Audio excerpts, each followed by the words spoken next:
right. Good morning. This is the People's Show. Thanks for joining in. Today we have a special guest, Tim Davis, famous mortgage leader, speaker, and coach. I know a lot of people have great things to say about you, Tim. First of all, thank you for accepting the invitation. Tim currently is a chief growth officer for Canopy Mortgage.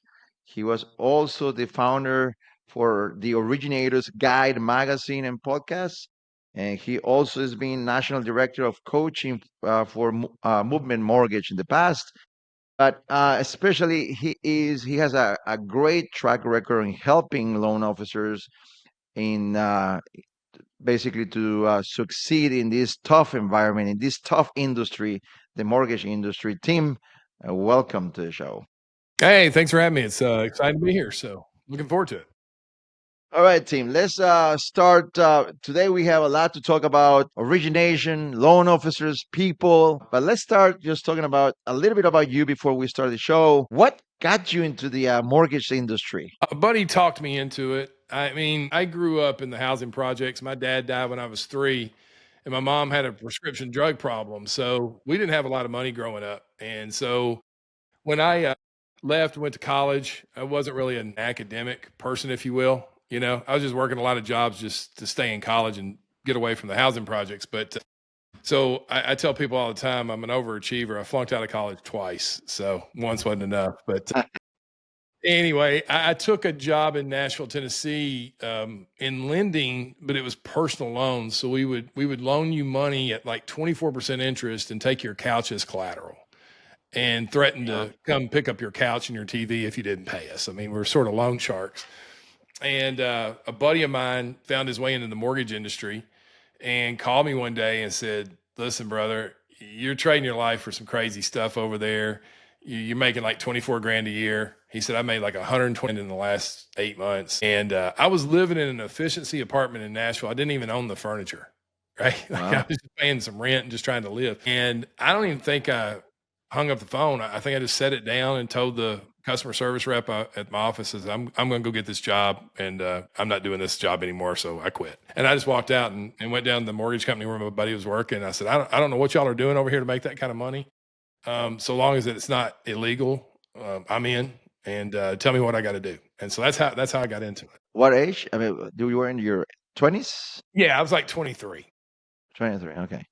And then you started just hitting home runs as a loan officer. How did that happen? Now Yeah. how long did it take you to start really producing? Well, that company was providing leads. And so all you really needed to be was good on the phone with people. So it was sort of like Glenn Ross. The leads would come in, we'd fight over them, and then we would just be on the phone all day talking to people. And if you were good on the phone making connections with people, which actually turned out to be pretty good doing that, we would close deals out of it. So yeah, I just honed my telephone skills, and that worked for a couple of years until it didn't. I came in one day and the leads weren't there, and I'm like, "What's going on with the leads?" And they're like, "We're just not getting as much as we used to." And I'm like, "Okay, probably gonna have to shift my focus and find my own leads." And then when I had to do that, that was enough. So you sort of like, I kind of hit an upward trajectory, right? They were giving me leads. I was good on the phone. It was like, bam, we just took off. Like I got it right. I'm highly competitive. And then when those dried up, I had to relearn or learn brand new. Like, how do you find your own business? So you kind of go up, and then you hit this plateau, and you're like, the rocket ship will never fall out of the sky. And then it falls out of the sky, and you're like, uh-oh. And then you have to rebuild. So that second rebuild, man, it took probably a good year to sort of like build a network of people and get them to trust me enough to refer me business. Now, I seen your marketing. I seen some of the things that you do to help people create referrals and challenging people, basically loan officers, to that you can teach them and you can actually help them to create those referrals. What is before we jump into the how? What do you see most likely loan officers lack of that they don't basically take the challenge? Why is it that people don't go for it? Well, my wife has a company on studying personality reports, Hmm. specifically DISC. And Yeah. we've looked at over 10,000 of personality reports in the mortgage space. So we have a lot of data to answer that question for you. Not everybody's born the same. Some people have blue eyes, some people have green eyes, right? Some people have high competitive spirit, some people don't, you know?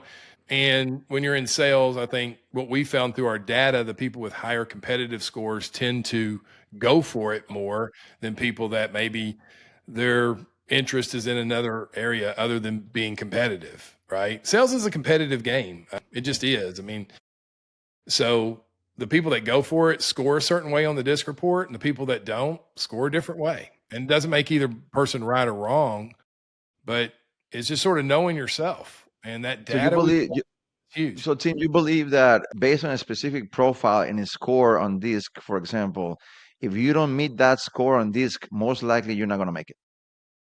I wouldn't say that you're not going to make it, but you might not make it to the level that others make it. Does that make sense? Yeah. So I had a young lady I met in 2022, and she came to a conference I did, and she came up afterwards. She's like, I want to do this much more business. And she said, do you think that's possible? I said, I don't know. I really don't. I said, but you can take this disc report and I can tell you where you score against people that do that kind of business. And then you can decide for yourself. Right. So she took it and she scored in the top percentile. And I said, oh girl, like you're setting your bar too low. Like you could really be here. And in 1 year, she went from closing 15 million to 43 million in just 1 year. The second year, she went from 43 to almost 90 million, right? And so, but you go back and you look at her benchmarks and her score numbers, she scores like uber competitive, like, so. So let's hold on there. That person was doing 14, 15 million and he jumped over 40 million, but because basically she realized that she could do much more, but something happened in the middle. What happened in the middle that she woke up? Well, I mean, when you look at people's personality reports, it really tells you how they like to be communicated with. Okay. So they have in our report preferred methods of communication, things that really trigger them to do well and things that demotivate them, right? Yeah. And in her particular case, she was surrounded by a lot of people that didn't score as competitively as her. So she had nothing to chase after. She had a bunch of Okay. people living in this area, and she was built to live in this area, right? And so I'm built to live in this area up here. So I'm built like her. So when I met her, I was like, nothing against your leadership, but they don't score like you do, so they can't talk to you like you do. Like she needed a real direct approach, and they were more of a lovey-dovey approach. Like, "Oh, you're doing good, and you're so wonderful." And I came in, I'm like, "You actually suck. And you're living so below your potential, it's actually pathetic." And that Right. resonated with her because she likes that kind of feedback. Does that make sense? Now, Absolutely. other Absolutely. personalities, if I said that to another personality, it'd send them to a trauma center. They need to have professional counseling for the rest of their life. Not like everybody can't handle that kind of like directness, but she could. And so knowing that, I just triggered those things out of her that she couldn't get in the environment she was in. Yeah. Completely agree. I think that if someone is in an environment that you look around, you're doing 7, 8 loans, and you're in the top producing list, and obviously no one else is doing more than you, but you're not going to learn to do better. And as you said it, I mean, I think it has to do a lot who you are. I mean, there's a saying out there, tell me who are you hanging with, and I'm going to tell who you are. If you're hanging with people that are not making $1 million a year, it's going to be hard for you to make $1 million a year. But if Mhm. you're hanging with people that are making that money, most likely you're going to be motivated to be like them. So that's a great approach. So people need something to believe in sometimes. People need to be surrounded by people like yourself, for example. So you basically started reinventing the wheel of creating referrals, trying to, learning from different theories out there and putting it into the practice. Tell us, what have you seen when you talk about creating referrals? Because I think that you have an amazing approach there. Tell us about what is the number one thing or the top three things that people should be doing creating referrals to go to that next level. Well, one thing I think I hear constantly that people self sabotage themselves left and right is they'll say, Tim, I'm just not a good marketer. And the problem with that is that out of the mouth, the heart speaks. So, meaning that what you truly believe about yourself, if it comes out your mouth, pretty much sealed in eternity until you fix it, you know? And so if you're going to tell me you're not a good marketer, and I'm going to tell you the best loan officer doesn't win the business, the best marketer does. And I don't care if we're talking about being a loan officer or selling podcast equipment or whatever. The best marketer in any of those categories will always have a majority of the business, not the best technician, you know? And there's a lot of loan officers that are great technicians, and they'll say to me, like, I could have done the loan better, cheaper, faster, whatever than the other person. I'm like, yeah, but you're a secret agent. Nobody knows about you. And you're afraid to market yourself because you see it as self promotion. But I'm going to tell you right now, if you look around the world, can you imagine if Taylor Swift was opposed to self promotion? And I'm not a Taylor Swift fan, but she understands the art of self-promotion, right? I live in Nashville, Tennessee, around a lot of singers. They can all sing great. Why do some make it, some don't? Some understand marketing and self-promotion and like put me out there, and others are like, oh, I want to be humble. That's fine if you want to be humble, but you're not going to reach the level of production that people that mark. So number one is marketing, right? Like I think you got to learn marketing. Anybody can learn how to put a loan together and read a credit report and those kind of things, but if you don't learn how to market is huge. So I just started studying marketing. I learned that early on as the best marketer wins. And I'm like, okay, well, how do I get better at this? How do I get better at speaking, presenting, copywriting, all those things. And then networking, right? I think that's the other thing. Your network and your net worth are tied together. So if you know five broke people, you're six. I used to know people that lived in the housing project, so I was one of them. I left the housing project, so so your network is your net worth. So you've got to really try to expand that. I think the loan officer with the most friends wins, and that's a combination of promotion, marketing, and handshaking and baby kissing.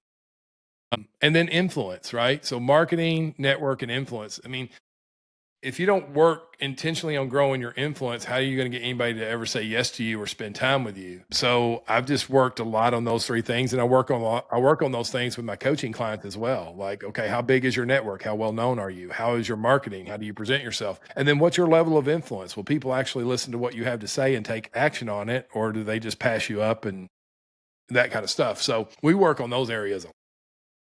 Nice, very nice. Talking about marketing, let's talk about brand yourself. Branding yourself is a big topic. Obviously, either you're a broker, loan officer, branch manager. What would you recommend to those people? Should they be branding the company that they work for? Should they be branding themselves? Should they use a business name for themselves? What is Yeah. your coaching Yeah. advice there? Yeah. Listen, I don't ever brand the company. And I work for a company, and people want to know who I work for, and great. I work for Canopy, and that's great.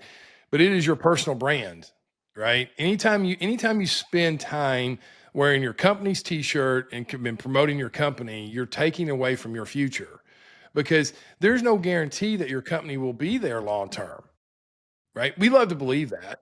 We love to believe that things will last forever, but everything has a season. I went through '07 and '08. 162 lenders closed their door in that period of time.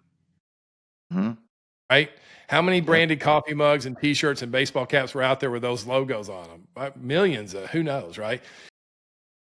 You're responsible for you, right? The customer never picked up the phone today and said, I'm going to call XYZ company and get my mortgage. They're going to be like, I'm going to call Tim or Allie or Kim because I've heard about them and they're well known and that sort of thing. I don't choose my doctor based on the hospital they work for. I choose them based on, like, can they fix my problem? Right? My dentist is the same way. So I'm a huge believer in personal branding. I mean, to me, it's everything, but it worked for me in my business. Awesome.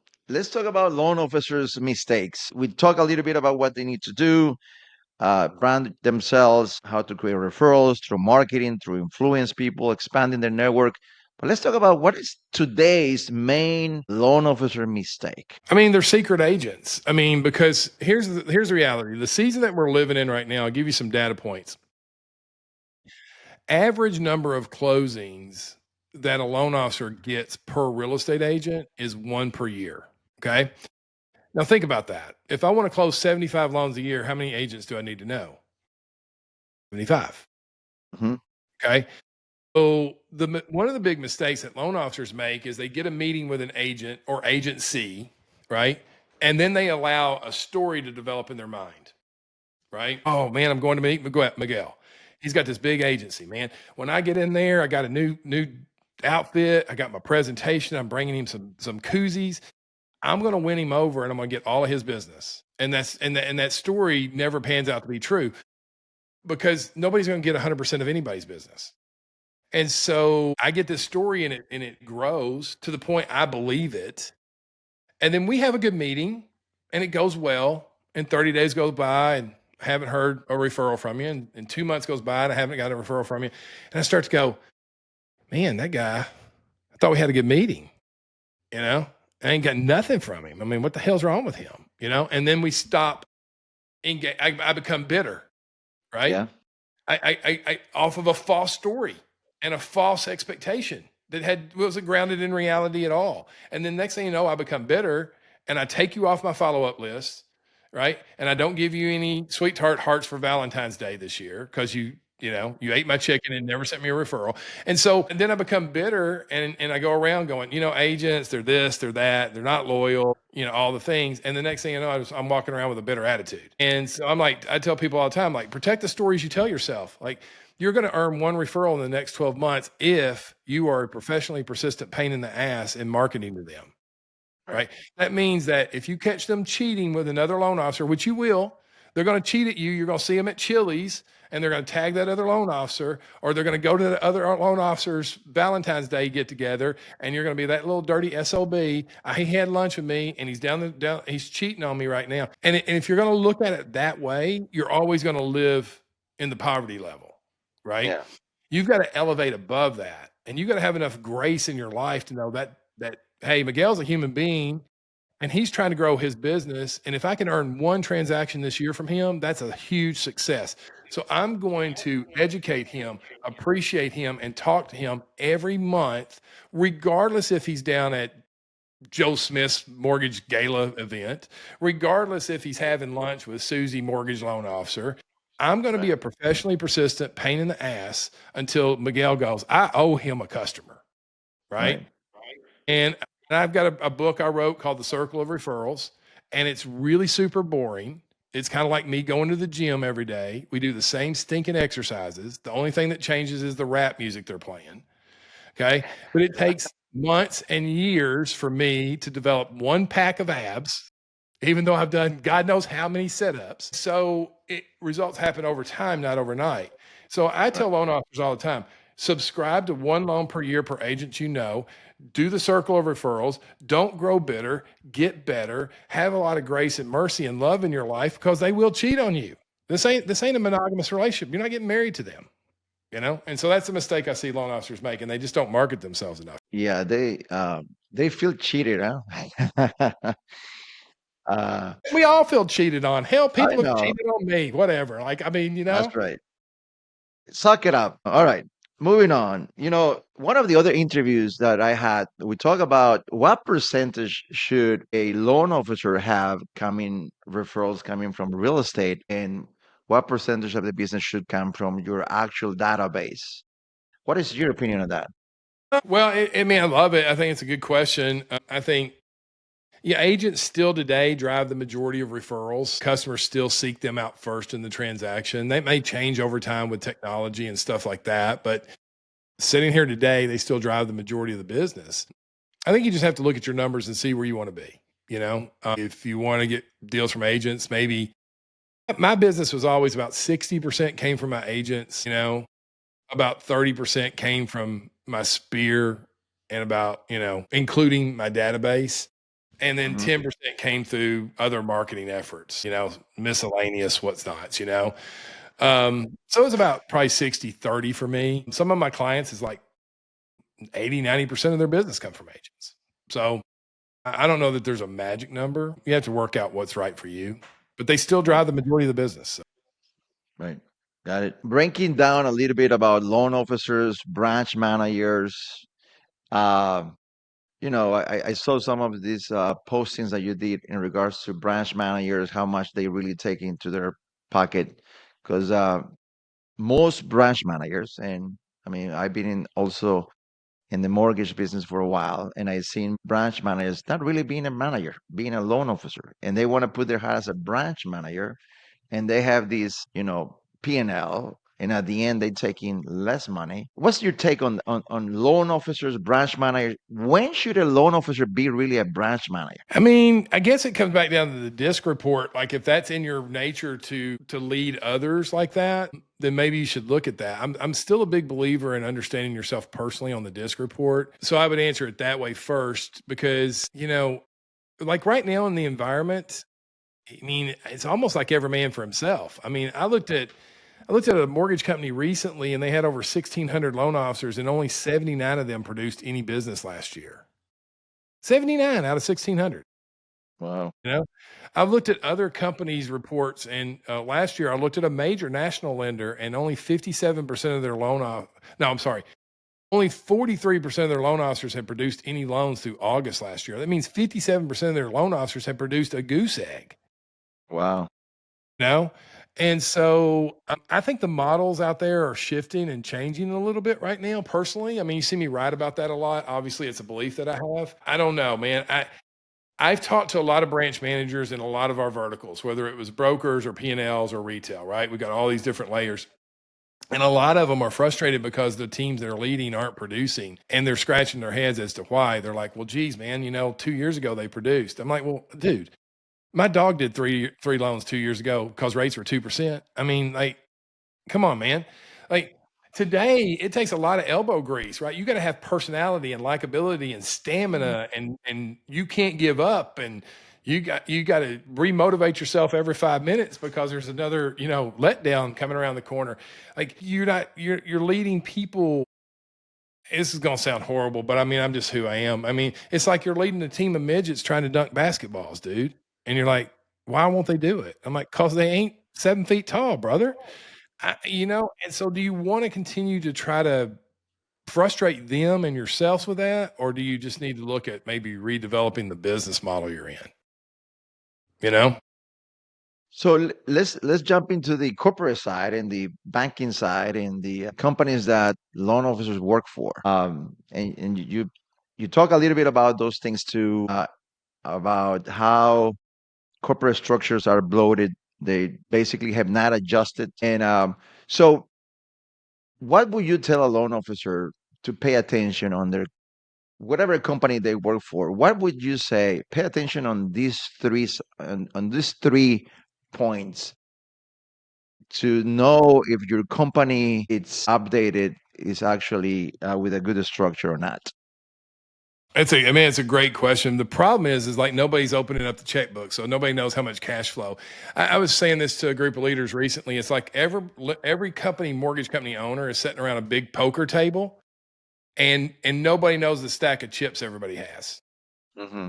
You know what I'm saying? If I go to Vegas and I sit at the poker table, I can look around and go, okay, this guy's only got a few chips left. That guy's got a big stack left.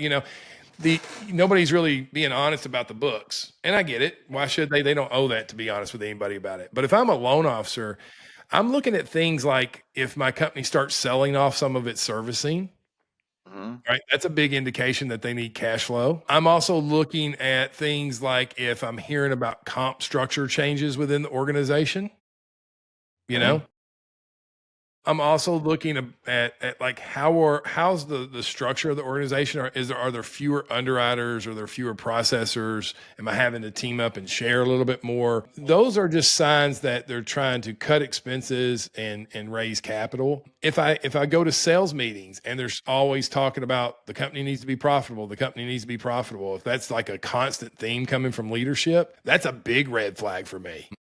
And not to say that companies don't need to be profitable, but I mean, if they're talking abundantly about it more now than you've ever heard before, I mean, listen, it doesn't take a rocket science.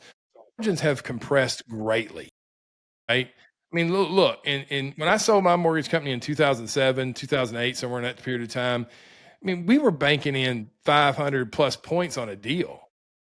Okay. And then when rates went to like 2.75, I mean, a conventional loan might be bringing in 400, 500 basis points.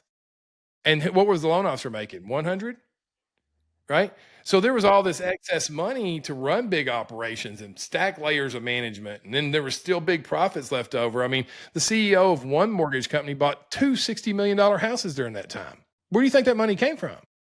Of course. Margins, yeah. Big margins. Well, the last 2 years, the margins have shrunk, right? But companies has still have these structures, like, so they've had to have gone through capital reserves to keep it open, hoping and betting and praying that the market will reverse and margins will come back. Well, yeah, it's yet to do that. We're going into year 3.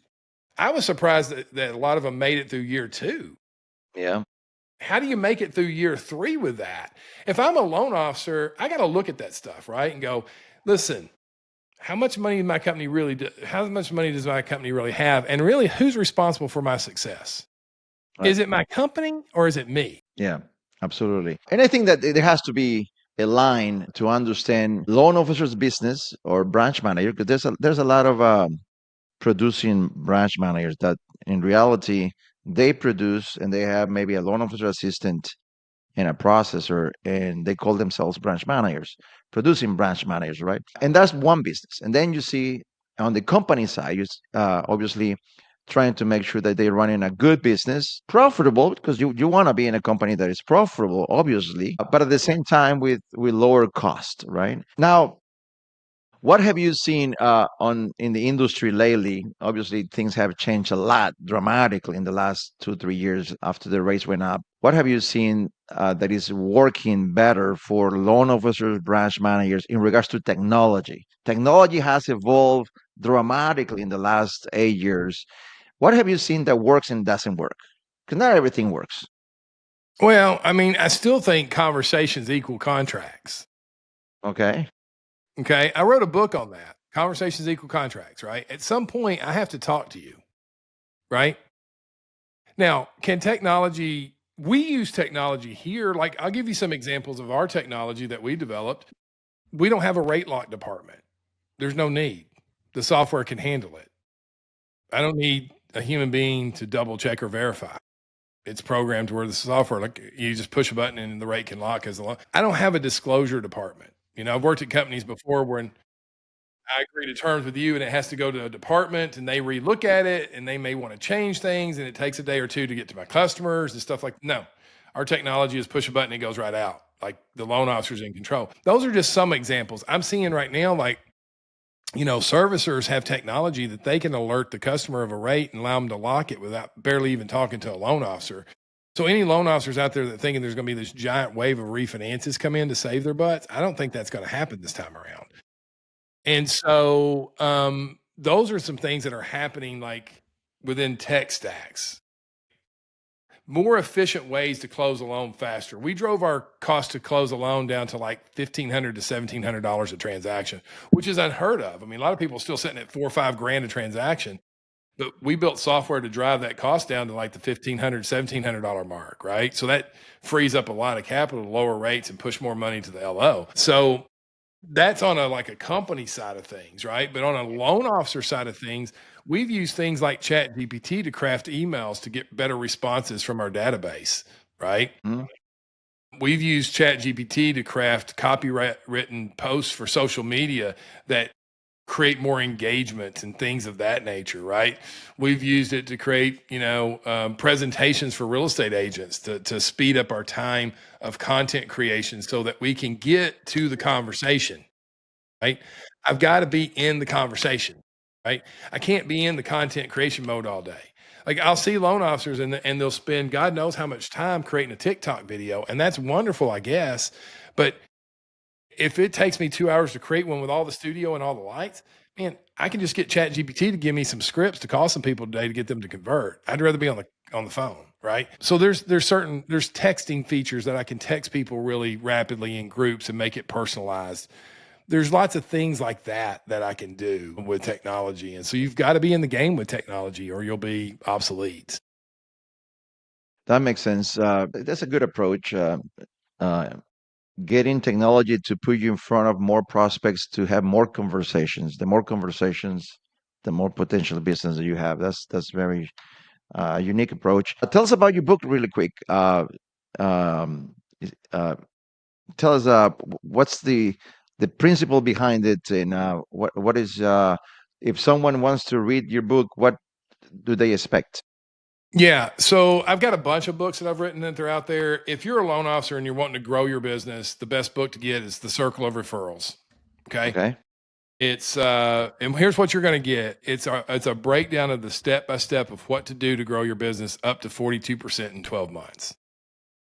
So if you're looking for a plan to execute of what to exactly do, and you want to grow your business a lot in the next 12 months, Circle of Referrals, boom. That's what you get, right? If you're wanting to find the conversations equal contracts, that's just a bunch of promptings and questions and things like that you can use in conversations to turn them into big money, right? Right. So if you're sort of struggling with like, what do I say to people? The Conversations Equal Contracts book is perfect because it'll give you unique selling propositions and icebreakers and follow-up questions and things like that. So if you need Mhm. like a healthy dose of like how to talk to people, Conversations Equal Contracts. If you're looking to like technically grow your business, Circle of Referrals is or buy them all, right? They're cheap. I don't Right. mean, Circle of referrals. That's interesting. So we'll have to look into it more. Let's talk about prediction. Give me your prediction for 2025 rates. What do you see them going for the next 12 months? I'm just going to go worst case and say we're going to relive 2024 again. Whatever new economic policies come out will take time to get through the system and reevaluate things.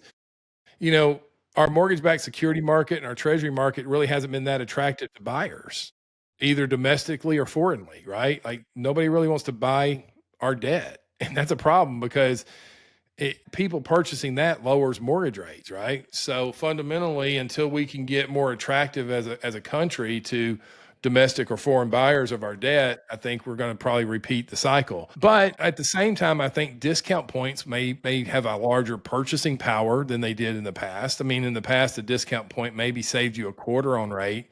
Some days we see a discount point save you a half to 5/8. So the purchasing power of the discount point has gone up.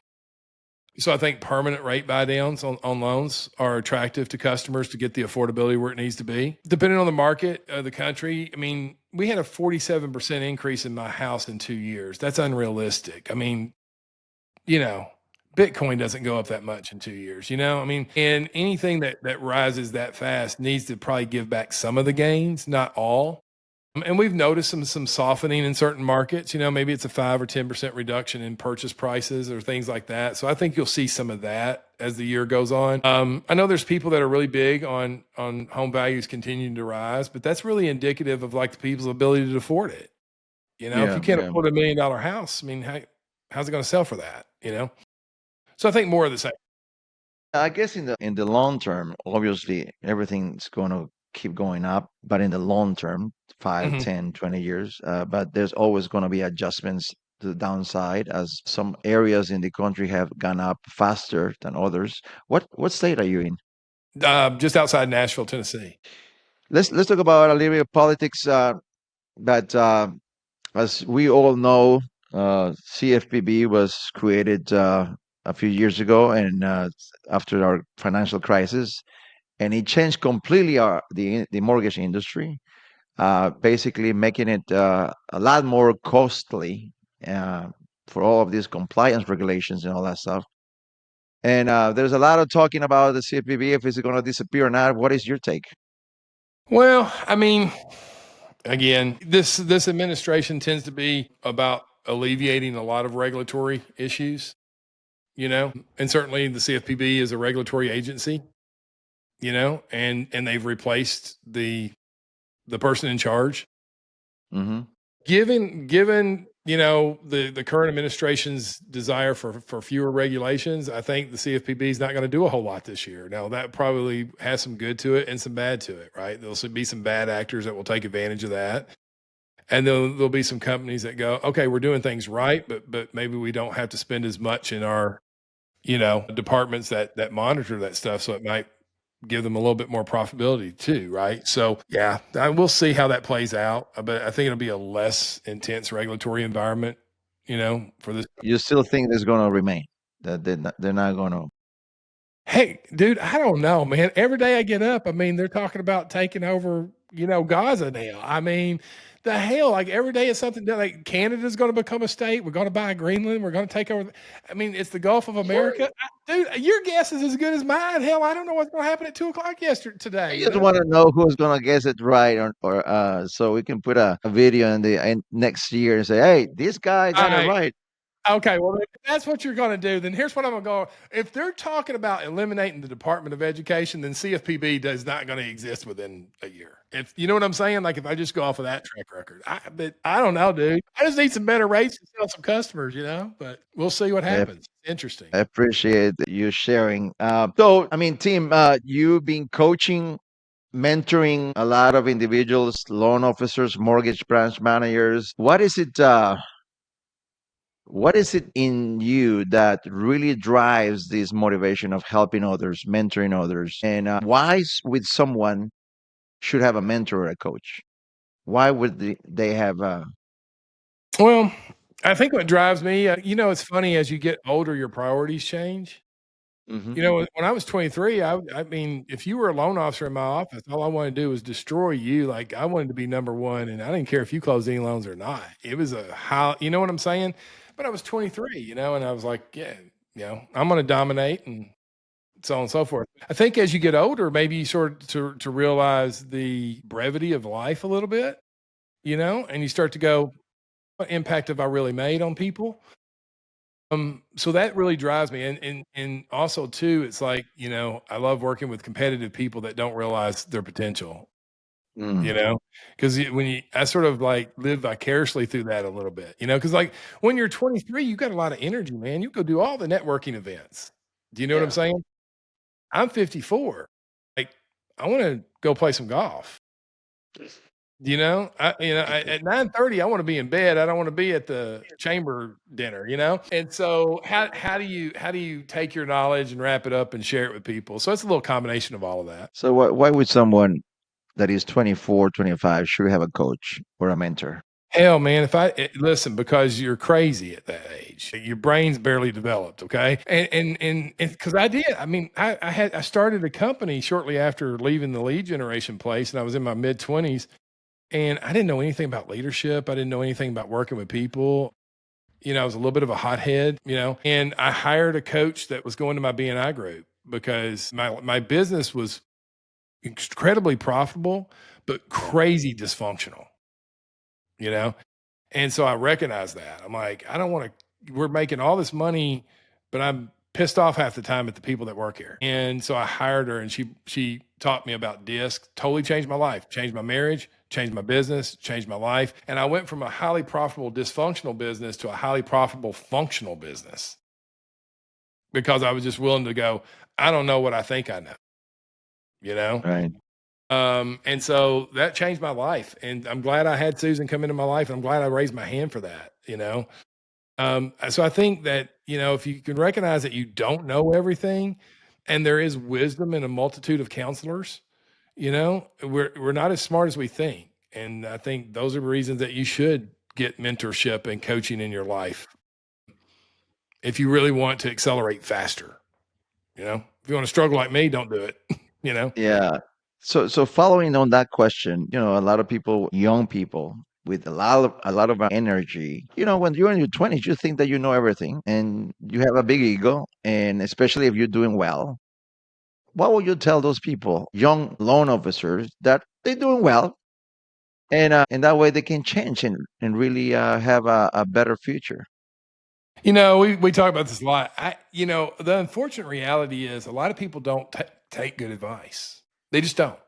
I was one of those. I didn't take good advice. Me too. But for those who are willing to listen, nothing lasts forever. I got in this business when I was 23. Good credit loans were 8.5 to 9.25%. Right? That was the going rate for A plus credit. I lived through 9/11 when rates went to 6.25, and everybody thought there was a fire sale, and they all wanted to refinance. Then they got in the fives. Then we went through '07 and '08, where we had a website called the Implodometer, and you had to check it to see if your lender was still in business that day. Remember that. Yeah. And so we had built a wonderful business. Life was wonderful. And just like that, the market changed. Then we went through this like rise of the retail lender with these big margins that were sort of hidden from the loan officers, if you will, and I think we're going through another evolution right now. So I would tell people like, you know what, you think you're going to live forever, you're not. You think it's always going to be good, it ain't. You think it's always going to be bad, it ain't. Right? Bad times end, good times end. It's definitely a cycle. It's like winter. Last Sunday was 70 degrees and I played golf. Next Wednesday it's still going to be 40 and snowing, but we're still in winter, right? So you got to prepare for your season. I just think that it's smart to sort of go, okay, you know what? I might be on top of the world right now, but I could be on the bottom. Look at California, right? There was people living in their home the night before thinking life was great, and the next day it was consumed by fire. Yeah. You think about that plane, the two planes that went down recently. There was that group coming back from Kansas or wherever, that skating event. They're probably like 5 minutes from landing. I've been on planes plenty in my life, 5 minutes from landing, and I'm thinking, okay, I've got to get my bags. And just like that, they don't exist anymore, right? Yeah. You had that young lady who had that medical procedure up in Philly, probably was coming home from that thinking, okay, we got through this. The plane takes off and like 2 minutes later, they don't exist. So I think, as you get older, you realize it is truly a blink of an eye, Absolutely. And if you could learn that in your 20s, how much more successful could you be? That'd be huge. So with that said, just to the final question, imagine that we go back 30 years from now and you have your young Tim Davis in front of you. After all of this shit that you've been through, all of these experiences that you've been through, Yeah. what would you tell that Tim Davis full of energy? Man, I would say take that energy and really pour it into, your earning years, right? Take your energy while you got it and build your network, right? Your network of people is so valuable. One of the big reasons I'm here today is people I met in my 20s at conferences and stuff. We're still friends, build that network in your 20s, live on a lot less than you make. Realize at one point you're going to be 50 and you want to go play golf with your buddies or whatever it is you do. Build your financial egg in your 20s, lay the groundwork for networking and that kind of stuff, and realize it don't last forever. It's, if you can do that early on, you'll set yourself up later on. Yeah. Yeah. Awesome. Thank you. I probably would say don't spend all that money you did, because I would buy cars and Rolex watches and all kinds of stupid crap. All right. Well, I appreciate it. Tim, it's a pleasure. Tim Davis, full of knowledge. And if someone is a coach, here's Tim Davis. Hardly, hardly knew much about you, but when someone told me about you, I said, we have to know more about Tim. And Tim, congrats for everything that you've done. Thanks, You're buddy. an amazing person. My best to you and the family. And thank you for your wisdom today. Hey, buddy, that's a lot of mistakes. That's what it is. Here's what I learned from screwing up. That should make a talk about that. What I learned from screwing up. I appreciate you guys. I think that's why you have wisdom. The more mistakes, the more wisdom you create for yourself. Good. Then I'm full of it. Yeah. Thanks for having me today. It's a great podcast. I wish you the best with all your ventures, buddy. Thank you, Tim. All right. Thanks everyone for this show. We'll see you in the next one.